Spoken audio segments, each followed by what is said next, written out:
አንድ ሰው ጎርቶሃል። ከዛ ደግሞ ያንን ከባድ ስሜት ተሸክመህ ወደ ምኝታ ትሄዳለህ። ወደ ስራም ይዘው ትጓዛለህ። በውስጥህ ምን እየተካሄደ እንዳለ ምንም በማያውቁና ፍንጭ የሌላቸው ሰዎች በሞሉበት ክፍል ውስጥ ትቀመጣለህ። የነገሩ ሁሉ መራራ ክፍል ግን አንተን ያቆሰለ ሰው አንዳች እንዳልተፈጠረ ሁሉ ህይወቱን መምራቱን ቀጥሏል። እሱ ሰላም ነው፣ የሆነ ቦታ ላይ እየሳቀና ህይወቱን እየኖረ ነው። አንተ ግን ያንኑ ቅጽበት ያንኑ ቃል በጭንቅላት ውስጥ መላልሰህ ታጫውተዋለህ። ልክ ልታየው ባልፈለግከው ፊልም ውስጥ ሆነህ ያንኑ ስሜት ደጋግመህ እንደመኖር ማለት ነው። ነገር ግን ማንም ያልነገረህ እውነት አለ። አብዛኛው ሰው እንደዚህ አይነት ሁኔታ ሲገጥመው ከቁስልና ከህመም ጋር የሚጋፈጥበት መንገድ ነገሩን ከማሻሻል ይልቅ የባሰ ያበላሸዋል። አዎ ያበላሸዋል፣ አያሽለውም፣ የበለጠ ያባብሰዋል። ይህ ደግሞ የኛ ጥፋት አይደለም። ምክንያቱም ይህንን እንዴት በትክክል መወጣት እንዳለብን ማንም አላስተማረንም። የተማርነው ወይ መልሰን መጣላት አሊያም ዝም ብለን መዋጥ ነው። ሰዎችን ለአንዴና ለመጨረሻ ጊዜ ማግለል አሊያም ደግሞ እየተጎዳን ደጋግሞ ይቅርታ ማድረግ። በውስጣችን እየፈራረስን እንኳን በውጭ ግን ጠንካራ መስለን ለመታየት እንሞክራለን። ነገር ግን ከዚህ የተሻለና ብልህነት የተሞላበት መንገድ አለ። ብልህስ ከውስጥህ ፈውስን የሚሰጥህ ጉልበትህንና ክብርህን መልሶ የሚያጎናጽፍህ መንገድ የሆነ ቀን ሳይሆን ከዛሬ ጀምሮ ይህ ቪዲዮ እስከሚያልቅ ድረስ ለረጅም ጊዜ ከብዶ የነበረው ነገር ቀስ በቀስ መቀለል ይጀምራል። አብረህ ይቆይ። እያንዳንዱ እርምጃ ትልቅ ዋጋ አለው። አንድ ሰው ሲጎዳህ በዚያው ቅጽበት ሁለት ነገሮች በአንድ ላይ ይከሰታሉ። የመጀመሪያው ራሱ ህመሙ ነው። የተናገሩት ነገር፣ ያደረጉት ድርጊት፣ ክህደቱና ንቀቱ ያለ ብቻ እንደቀረህና ዋጋ እንደሌለህ የሚሰማህ ቅጽበት። ያ እውነተኛ ህመም ነው። በእርግጥም በህይወት ተከስቷል። ማንም መጥቶ አልተከሰተም አይልህም። ነገር ግን ሁለተኛው ቁም ነገር ከዛ ህመም በኋላ ምን አደረክ የሚለው ነው። አብዛኛው ሰው የሚሸነፈው እዚህ ጋር ነው። ይህ የሆነው ግን ደካማ ስለሆንክ ሳይሆን ቀጥሎ ምን ማድረግ እንዳለብህ ትክክለኛውን እርምጃ ማንም ስላላሳየህ ነው።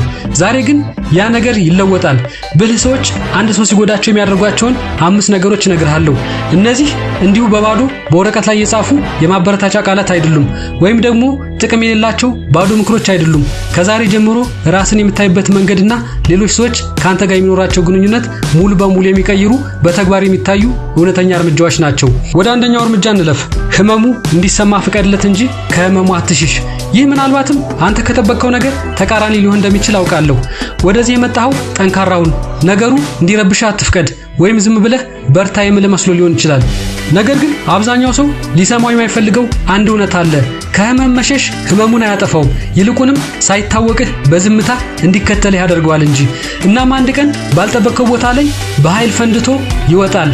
ነገሩን እስኪ በዚህ መልኩ አስበው። በእጅህ ላይ ትንሽ መድማት ወይም ቁስል ቢኖር መጀመሪያ ሳታጸዳውና ሳታክመው ዝም ብለህ በፕላስተር ብትሸፍነው ምን ይሆናል?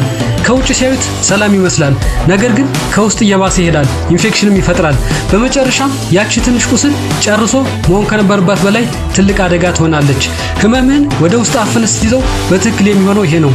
ወደ ውስጥ ትገፋዋለህ። ከዛም ደህና ነኝ ብለህ ታስባለህ። ከሰዎች ጋር ትቀላቀላለህ፣ ወደ ስራ ትሄዳለህ፣ ልክ እንደ ማንኛውም መደበኛ ሰው ትንቀሳቀሳለህ። ነገር ግን ህመሙ ከዛ ውስጥ እያደገና እየከበደ ይሄዳል። ከዛም አንድ ቀን በጭራሽ ባልተገመተና ባልታሰበ ተራ ቀን በጣም ትንሽ ነገር ይከሰትና አንተ ግን ሙሉ በሙሉ ትፈራረሳለህ። ሰዎች በግራ መጋባት ውስጥ ሆነው ይመለከቱሃል። እንዲህ ያለ ትንሽ ነገር እንዴት በዚህ መልክ ሰበሩ ብለው ይገረማሉ። ነገር ግን የሰበረ ያ ትንሽ ነገር አይደለም፣ በጭራሽ ያ ትንሽ ነገር አይደለም። ያ የሰበረ ነገር ከዚህ በፊት ራስህን እንዳይሰማህ የከለከልከው ወደ ውስጥ አምቀህ ያከማቸው እያንዳንዱ ህመም በአንድ ላይ ተጠራቅሞ ባንዴ ስለፈነዳ ነው።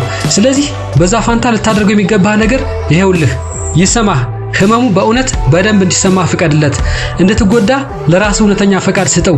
እምነትን አጉድለውታል። ያንን ህመም አስተናግደው። ዋጋ እንደሌለህ እንዲሰማህ አድርገውሃል። ይሰማህ። ያለምንም ማብራሪያ ጥለው ሄደዋል። ይሰማህ። ያንን ሁሉ ስሜት ተቀበለው። አብረኸውም ተቀመጥ። ለማምለጥ ስልክን አትጎርጉር። ስሜቱን ለመቅበር ቲቪ አትክፈት። ዝም ብለህ ተቀመጥና ተንፈስ። ነገሩ እውነተኛ እንዲሆን ፍቀድለት። ካስፈለገም ለ20 ደቂቃ ወይም ለ30 ደቂቃ ያክል ራስህን እንድታለቅስ ፍቀድለት። የጠፋብህን ማንኛውም ነገር እያዘንክ ሸኘው። ያ የጠፋው ነገር ጓደኝነት ይሁን፣ የፍቅር ግንኙነት፣ ያጣኸው እምነት፣ ብቻ ምንም ይሁን። ምክንያቱም ሁሉም ነገር የሚቀይረው ዋናው ሚስጥር እዚህ ጋር ነው። ከህመሙ ከመሸሽ ይልቅ በእውነት ስታስተናግደው ህመሙ ቀስ በቀስ ማነስ ይጀምራል። በቅንነትና በታማኝነት በተጋፈጥከው ቁጥር በአንተ ላይ ያለው ጉልበት እየቀነሰ ይሄዳል። ልክ በረዶ ላይ እንደሚያርፍ የፀሐይ ብርሃን ማለት ነው። ብርሃኑ በውስጥ እንዲገባ በፈቀድክለት ቁጥር በረዶ ይበልጥ ይቀልጣል። ነገር ግን ከሱ ከሸሸህ በረዶ ሆኖ ይረጋል። የረጋ ህመም ደግሞ በጣም ከባድ ነው። ያንን የረጋ ህመም ወደ እያንዳንዱ አዲስ ጓደኝነትህ ተሸክመው ትሄዳለህ። ከዛም ለምን በአዲስ ግንኙነቴ ውስጥ ልቤ መክፈት አቃተኝ ብለህ ትገረማለህ። በእርጋታና በጸጥታ ቅጽበቶች ውስጥ ለምን ሙሉ በሙሉ መተማመን አልቻልኩም፣ ሰላምስ ለምን ከኔ ጋር ሊቆይ አልቻለም ብለህ ትጨነቃለህ። ያ እንዲሰማህ ያልፈቀድከው በውስጥህ የረጋው ህመም ነው ይህንን ሁሉ የሚያደርገው። ስለዚህ አሁን ይሰማህ፣ በውስጥህ አልፎ እንዲሄድ ፍቀድለት። እናም ሲያበቃ ተነሳ፣ በጥልቁ ተንፍስ። አንተ ዝም ብለህ ህመም ማስተናገድ ብቻ አይደለም ያደረግከው፣ ከዚህ ህመም ተላቀህ ወደ ነፃነት የምታደርገውን የመጀመሪያውን እውነተኛ እርምጃ ወሰድክ እንጂ። እውነተኛ ጥንካሬ ማለት ይሄ ነው። ምንም እንዳልተፈጠረ አስመስለህ የምትኖርበት ያ የውሸት የማስመሰል ጥንካሬ ሳይሆን ህመምህን ቀና ብለህ አይኑን እያየህ አይሃለሁ፣ ከእንግዲህ ወዲህ በእኔ ላይ ስልጣን የለህም የምትልበት እውነተኛ ጥንካሬ ነው። አሁን ወደ ሁለተኛው እርምጃ እንለፍ። የምትናገረውን ሳይሆን የምታደርገውን ነገር ለውጥ። እዚህ ጋር ብዙ ጊዜህንና የልብ ስብራትህን የሚታደግ ትልቅ ትምህርት አለ። አንድ ሰው የተሻለ እንዲይዝህ በንግግርህ ብቻ ልታስረዳ ወይም ልታሳምነው አትችልም። ይህንን ደግመህ አስብበት፣ ውስጥህም እንዲቀመጥ አድርግ።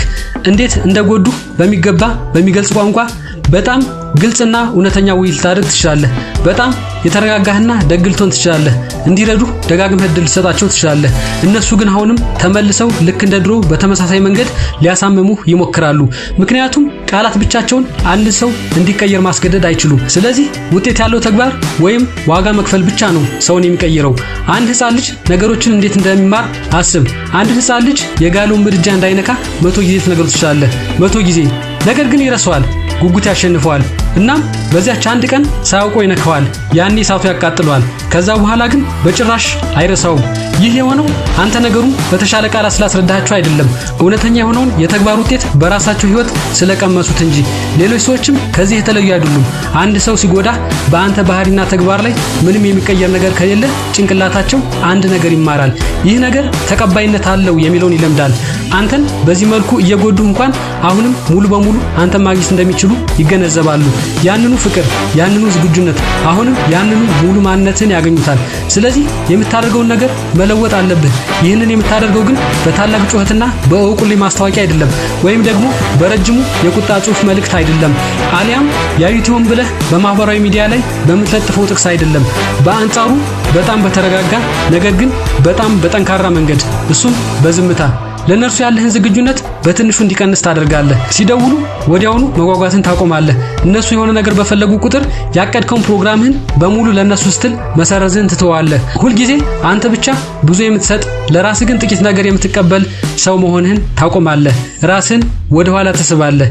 ይህን የምታደርገው በክፋት ወይም በብቀላ ስሜት ሳይሆን ለራስህ ካለ ክብር የተነሳ ነው። እዚህ ጋር ነው እንግዲህ ዋናው ነገር የሚከሰተው። አንዳንዶቹ ይህንን ያስተውላሉ፣ ይበልጥ አንተን ለማግኘት ይሞክራሉ፣ ይጥራሉ። ምን ተቀየረ ብለው ይጠይቁሃል። እነዚህ ሰዎች በእውነት ዋጋ የሚሰጡ ሰዎች ናቸው። ውይይቱ ሊቀጥል የሚችለው ያኔ ነው፣ አንተ ከፈለከው ማለት ነው። ሌሎቹ ግን ይበሳጫሉ። ልክ እንደ ስድብ ቆጥረውት ተቀይረሃል ይሉሃል። ወሰን በማበጀትህ የጥፋተኝነት ስሜት እንዲሰማህ ለማድረግ ይሞክራሉ። እነዚህ ሰዎች ግን እነማን እንደሆኑ እውነተኛ ማንነታቸውን በትክክል እያሳዩህ ነው። እነሱ የናፈቃቸው አንተ አይደለህም። የናፈቃቸው አንተን በቀላሉ ያገኙበት የነበረው ያ ምቾት ነው። እነዚህ ሁለቱም ምላሾች ከነሱ የሚሰጡህ ትልቅ መረጃዎች ናቸው። በሁለቱም ውጤት ውስጥ አንተ አሸናፊ ነህ። ጊዜ ትልቅ ዋጋ አለው። ጉልበት ትልቅ ዋጋ አለው። በአንድ ሰው ህይወት ውስጥ ያለህ መገኘትም ትልቅ ዋጋ አለው። አንተ ራስህ ለራስህ ያንን ክብር እስካልሰጠህ ድረስ ግን ሌላ ማንም ሰው ያንን ክብር ሊሰጥህ አይችልም። ሁሉም ነገር ለማስተካከል ፍጹም የሆነ ውይይት እስክታደርግ ድረስ መቆየቱን አቁም። ተግባርህ አፍ አውጥቶ እንዲናገር ፍቀድለት። ተግባርህ ቃላት ሊናገሩት ከሚችሉት በላይ እጅግ አብልጦ ይናገራልና። እናም የእነሱን አስተያየት የሚያስተናግድ ቦታ በውስጥ እስኪጠፋ ድረስ ህይወትህን በሙሉነት ገንባ። አሁን አንድ ጥያቄ ልጠይቅህ። የተናገሩት ነገር ለምንድን ነው እስካሁን በዚህ መልክ የሚያመው? ክፉ ስለነበረ ብቻ አይደለም። ሰዎች ሁልጊዜ ክፉ ነገር ይናገራሉ፣ እኛ ግን ችላ ብለናቸው እናልፋለን። ነገር ግን አንዳንድ ቃላት ጠልቀው ውስጣችን ይገቡና ተጣብቀው ይቀራሉ። ሌሊት የሆነ ሰዓት ላይ በጭንቅላታችን ውስጥ ደጋግመው ይጮሃሉ። ሁሉም ነገር ጸጥ በሚልበት ጊዜ ለምንድን ነው እነዚያ የተወሰኑ ቃላት ብቻ የሚሰሙ? ለምንድን ነው ከዛ ከተወሰነው ሰው የመጡት ቃላት ያን ያክል የሰበሩ? እውነተኛው መልስ ይኸውልህ። ምክንያቱም የሆነ ቦታ በውስጥህ ያንተ አንድ አካል እነሱ ትክክል ሊሆኑ ይችላሉ ብሎ ስለሚፈራ ነው። ምናልባትም አንተ ብቁ አይደለህም ብለው ይሆናል። አንተም በራስህ ላይ ያንን ተጠራጥረህ ታውቃለህ። ምናልባትም ማንም በቁም ነገር አያስብህም ብለው ይሆናል። አንተም ያንን ብቸኝነት ከዚህ በፊት አስተናግደዋል።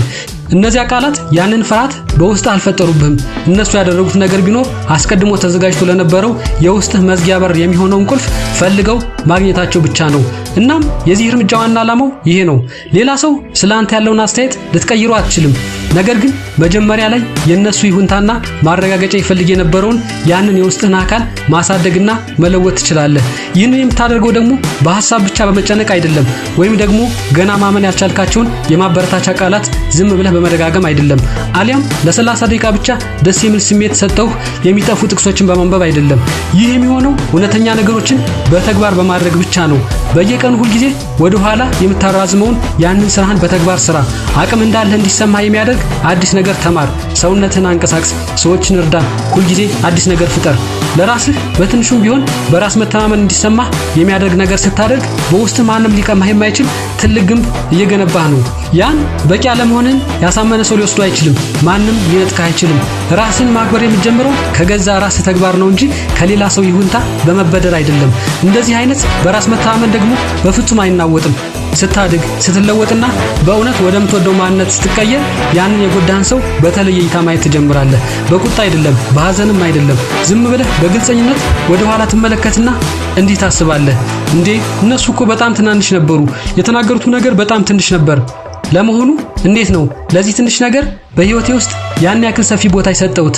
ስለዚህ ፍጹም የሆነ ህይወትን ለመገንባት አትሞክር፣ ወይም ሰዎችን ለማስደመም የምትኖርበትን ህይወት አታስብ። እውነተኛና ሙሉ ህይወትን ገንባ። ያንተ የሆነውን ህይወት በየቀኑ ደረጃ በደረጃ ገንባው።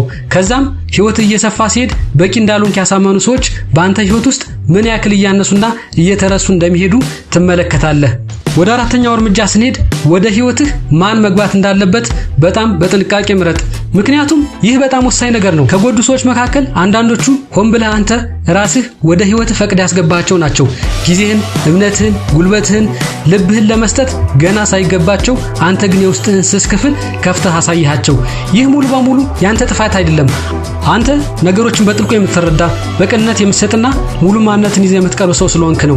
እነዚህ ደግሞ በጣም ውብ የሆኑ ሰብአዊ ባህሪያት ናቸው። ችግሩ ያለው እዚያ ላይ አይደለም። ችግሩ ያለው አንተ የምትሰጠውን ነገር ሁሉ ለማግኘትና ለመቀበል በዙሪያ ያሉ ሰዎች ሁሉ ብቁ አለመሆናቸው ላይ ነው። ህይወትን የተለያየ ክፍል እንዳለው አንድ ትልቅ ቤት አድርገህ አስበው። የቤቱ መግቢያ በር እንዳለ እዛ ላይ ማንኛውም ሰው መቆም ይችላል። ጥቂት የምታውቃቸው ሰዎች የሚቀመጡበት ሳሎን አለ። የምታምናቸው ሰዎች የሚገቡበት የወጥ ቤት አለ። እናም የመጨረሻው እጅግ ጥልቅና ሚስጥራዊ ክፍል ደግሞ መኝታ ቤትህ ነው። በዚህ መጨረሻ ክፍል የሚገባው በጊዜ ሂደት ውስጥ በተከታታይ በተግባራቸው ማንነታቸውን ላስመሰከሩና ልብህን በእውነተኛ ጥንካሬ ለሚይዙልህ ጥቂት ሰዎች ብቻ ነው። ነገር ግን አብዛኞቻችን ምን እናደርጋለን?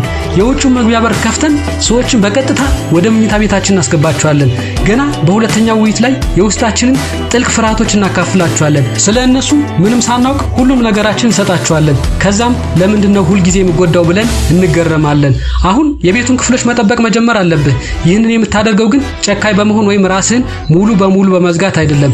ሰዎችን በጊዜ ሂደት ውስጥ ምን አይነት ስሜት እንደሚሰማህ እንደሚያደርጉ በማስተዋልና በትኩረት በመከታተል እንጂ በደስታና በምቾት ጊዜ ብቻ ሳይሆን በጭንቀትና በከባድ ቀናት ጭምር እንዴት እንደሆኑ በማየት ጭምር። በህይወት ውስጥ ስላለ እያንዳንዱ ሰው ለራስህ ይህንን ጥያቄ ጠይቅ። እዚህ ሰው ጋር ጊዜ ካሳለፍኩ በኋላ የተሻለ ስሜት ነው የሚሰማኝ ወይስ የባሰ መጥፎ ስሜት ነው የሚሰማኝ? ዋናውና ሙሉ ጥያቄ ይሄ ነው። ለዚህ ጥያቄ በቅንነት ምላሽ ከሰጠህ ሁሉም ነገር ቁጭ አድርጎ ይነግርሃል። ካንተ ተለይተው ሲሄዱ በውስጥህ የድካም፣ የግራ መጋባት ወይም ብቁ አይደለሁም የሚል ስሜት ጥለውብህ የሚሄዱ ሰዎች እነሱ የውስጠኛው ክፍል ሰዎች አይደሉም። በአንጻሩ ግን ሰላም ይሆንክ እና ሙሉ እንደሆንክ እንዲሰማ የሚያደርጉ ሰዎች ለነሱ ይበልጥ ቦታ ስጣቸው።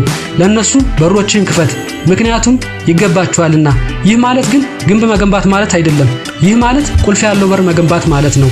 ትክክለኛዎቹ ሰዎች ብቻ ሊከፍቱት የሚችሉት በር። አንተ የህዝብ መናፈሻ አይደለህም። አንተ ራስ ፈቅደህ ወደዛ የምታስገባው የራስ የሆነ ሚስጥራዊ ዓለም አለ። ወደ ህይወት የምታስገባቸው ሰዎች ጉዳይ በህይወቱ ካሉ ከማንኛውም ነገሮች በላይ ትልቅ ዋጋ አለው። ምርጫህን በጥንቃቄ አድርግ። ይህን የምታደርገው ከፍርሃት የተነሳ ሳይሆን ለራስህ ካለህ ጥልቅ ፍቅር የተነሳ ነው። እናም ወደ አምስተኛው እርምጃ እንለፍ። ይቅር በላቸው። ይህንን የምታደርገው እነሱ ይቅርታው ስለሚገባቸው አይደለም፣ አንተ የውስጥ ሰላም ስለሚገባህ እንጂ። ይህ እርምጃ አብዛኛው ሰው በጣም የሚታገልበት እርምጃ እንደሆነ አውቃለሁ። በህይወቴ ላይ ያን ሁሉ ነገር ካደረጉኝ በኋላ እንዴት ይቅር እላለሁ ትል ይሆናል። ግን አብረህ ቆይ። ምክንያቱም አሁን የምነግርህ ነገር ምናልባትም በረጅም ጊዜ ውስጥ ከሰማሃቸው ነገሮች ሁሉ ይበልጥ ነፃ የሚያወጣ እውነት ሊሆን ይችላል። ይቅርታ ማለት ላሳመመ ሰው የምታበረክተው ስጦታ አይደለም። ይቅርታ ማለት ለገዛ ራስ የምትሰጠው ትልቅ ስጦታ ነው። ይህ ቃል ሁል ጊዜ ስለሚያሳስት ይቅርታ ምን ማለት እንደሆነ በግልጽ ላስረዳ። ይቅርታ ማለት ያደረጉብህ ነገር ትክክል ነበር ማለት አይደለም። በፍጹም ይቅርታ ስላልክ ብቻ ያደረጉት በደል ትክክል አይሆንም። ይቅርታ ማለት መርሳት ማለት አይደለም። ትዝታ ትክክለኛ ነው። ያሳለፍከው ህመም እውነተኛ ነው። ይቅርታ ማለት መልሰህ ወደ ህይወት ማስገባት ማለትም አይደለም። እንዲሁም ደግሞ ይቅርታ ማለት መጀመሪያ ስሜቱ መጥቶልህ ከዛ በኋላ የምትወስደው ነገር አይደለም። መጀመሪያ ትወስናለህ፣ ስሜቱ ግን በኋላ ይከተላል። ታዲያ ይቅርታ ማለት ምን ማለት ነው? ይቅርታ ማለት ያደረጉብህ በደል ዛሬ ላይ የሚሰማ ስሜት እንዲቆጣጠረው መፍቀድን የምታቆምበት ያ አጭር ቅጽበት ነው። በትክክል አሁን በእነሱ ምክንያት በደረት ውስጥ ታፍኖ የነበረውን ከባድ ስሜት እነሱ ያደረጉትን ነገር ባሰብክ ቁጥር ቀስ በቀስ እየቀለለ የሚሄድ የነጻነት መንገድ ነው። ምክንያቱም እነሱ ባደረጉት ነገር በተናደድክ ቁጥር በአንተ አካል ላይ ስልጣን እንዳላቸው ማሳያ ነው። የእነሱ ቃላት ሊያምር የሚገባውን ያንተን መልካም ቅጽበት ባደበዘዘው ቁጥር አሁንም ያ ነገር በአንተ አእምሮ ላይ ገና ስልጣን እንዳላቸው ማሳያ ነው። ካለፈው ነገር የተነሳ በአዲስ ግንኙነት ውስጥ ልብህን ለመክፈት በከለከልክ ቁጥር በአንተ መጻኢ ዕድል ላይ ገና ስልጣን እንዳላቸው ማሳያ ነው። የሚያሳዝነው ግን እነሱ እዚያ ቦታ ላይ እንኳን የሉም። እነሱ ህይወታቸውን እየኖሩ ነው። አንተ ግን አሁንም በዚያ ቅጽበት ውስጥ ተተክለ ቀርተሃል። በትናንትናው ህመም ምክንያት የዛሬውን ውብ ቀንህን አሳልፈ እየሰጣቸው ነው። ስለሆነም ይቅርታ ማለት የዛሬውን ቀንህን ከነሱ እጅ መልሰህ መረከም ማለት ነው። ስለዚህ ይቅርታ ማለት እንዲህ ብሎ ማሰብ ነው። ያደረጋችሁት በደል እውነተኛ ነበር፣ አሳምሞኛል። ነገር ግን ዛሬ ላይ እኔ ማን እንደሆንኩኝና ነገ ማን እንደምሆን በሚወስነው ማንነቴ ላይ ስልጣን እንዲኖረው አልፈቅድለትም። ይህንን የምታደርገው ለነሱ ብለህ አይደለም፣ ለገዛ ራስህ ስትል ነው። እዚህ ጋር ደግሞ እጅግ ውብ ክፍል ቀጥሎ ይመጣል። ይህ ሁሉ ስሜት በአንድ እንዲለቅ ማድረግ አይጠበቅብህም። ይቅርታ በአንድ ሌሊት የምትጫነው ማብሪያ ማጥፊያ ቁልፍ አይደለም፣ የዘውትር ልምምድ እንጂ። አንዳንድ ቀናት ሙሉ በሙሉ ነፃ እንደሆንክ ይሰማሃል፣ በሌሎች ቀናት ደግሞ ቁጣው ተመልሶ ይመጣብሃል። በዛ ጊዜ ግን አሁንም በድጋሚ ይቅርታን መምረጥ አለብህ። ይህ ስሜት ምንም ማለት አይደለም፣ በፍጹም ተፈጥሯዊ ነው። የሰው ልጅ መሆንህም ማሳያ ነው። ስለዚህ ዝም ብለህ ደጋግመህ ይቅርታ መምረጥህን ቀጥል። ምክንያቱም ይህንን ባደረግክ ቁጥር ያሰረ ሰንሰለት ቀስ በቀስ ይላላል። የተሸከምከው ከባድ ሸክምም ቀስ በቀስ ይቀላል። እስከ አንድ ቀን ድረስ በአንተ ላይ ስላደረጉት ነገር ታስብ ይሆናል። ነገር ግን ውስጥህ ምንም አይነት ከባድ ስሜት አይሰማህም። በአንጻሩ በጣም ከባድ በሆነ መንገድ ውስጥ አልፈህ እዚህ እንደደረስክና አሁንም ድረስ በጽናት ጸንተህ መቆምህን የምታውቅበት የውስጥ እርካታ ይሰማሃል። እውነተኛ ነፃነት ማለት ይሄ ነው። ገንዘብ ሊገዛው የማይችለው፣ ማንም ሰው ሊሰጥህ የማይችለው፣ አንተ ራስህን ለራስህ የምታበረክተው እውነተኛ ነፃነት። አዎ አንዳንድ ሰው ጎድቶሃል። ያ ህመም እውነተኛ ነው። እያንዳንዱ ያሳለፍከው ስቃይ ዋጋ አለው፣ ጉዳዩም ያሳስባል። ነገር ግን ያ ህመም አንተ ማን እንደሆንክ እንዲወስንልህ አትፍቀድለት። ተነስ፣ በጥልቅ ተንፍስ፣ ህይወትን ለመገንባት ጀምር። ምክንያቱም ለአንተ የሚሆን ከዚህ የተሻለ ትልቅና እጅግ ውብ ህይወት ወደፊት ይጠብቅሃልና። ስለዚህ በዛ ህመም ውስጥ እንድትኖር አልተፈጠርክም። እነሱ ጥለውብህ በሄዱትና በአንተ ላይ በጫኑት በዛ የትናንትናው ማንነት ስሪት ውስጥ እንድትታሰር አልተፈረደብህም። ሊሰማህ የሚገባውን ስሜት በሙሉ አስተናግድ። ምክንያቱም እውነተኛ ፈውስ የሚመጣው በዚህ መንገድ ብቻ ነው። ተግባርን ለውጥ። ምክንያቱም ድርጊትህ ቃላት በፍጹም ሊያስተምሩት የማይችሉትን ትልቅ ትምህርት ያስተምራቸዋልና። በውስጥህ ክፋትና ጭካኔ የሚቀመጡበት ቦታ እስኪያጡ ድረስ ህይወትህን ሙሉ በሙሉ ገንባ። ወደ ህይወት በረንዳ ሳይሆን እውነተኛ የውስጥ ክፍልህ የሚገቡ ሰዎችን በጥንቃቄና በእውነተኛ ፍላጎት ምረጥ። እናም ይቅር በል፣ ለነሱ ብለህ ሳይሆን ለራስህ ከእስራት ለመፈታት ስትል። አንተ ከደረሰብህ ህመም እጅግ ትበልጣለህ። እነሱ ካደረሱብህ በደል በላይ ትልቅ ነህ። ያ ቅጽበት ካሳደረብህ ተጽዕኖ በላይ አንተ ጠንካራ ነህ። አዎ የሆነ ነገር በውስጥ ሰብሮ ሊሆን ይችላል። ነገር ግን አንተ አሁንም እዚህ አለህ፣ ቆመሃል። አሁንም የተሻለ ሰው ለመሆንና ለማደግ እየመረጥክ ነው። ይህንን ቪዲዮም እያየህ ነው። በሚቀጥለው ሳምንት ከዚህ ሐሳብ ጋር በቀጥታ የሚገናኝ ሌላ በጣም ወሳኝ ነገር ይዤ እመጣለሁ። ለምንድነው ሁልጊዜ የሚያሳምሙህን አይነት ተመሳሳይ ሰዎች ብቻ የምታስጠጋው እና ያንን መጥፎ አዙሪት ለአንዴና ለመጨረሻ ጊዜ የምትሰብርበት ያ አንድ ትልቅ የባህሪ ለውጥ ምንድነው የሚለውን እናያለን። ይህ እንዳይመልጥ ደግሞ አሁኑኑ ሰብስክራይብ አድርግ። አሁን ግን ሂድና ወደፊት አንድ እርምጃን ብቻ ተራመድ፣ አንድ እርምጃ ብቻ። እናም ከምን እንደተሰራህና በውስጥህ ምን ያክል አቅም እንዳለ ለራስህ በተግባር አሳየው። ይህንን ማድረግ ትችላለህ። በርታ ወዳጄ።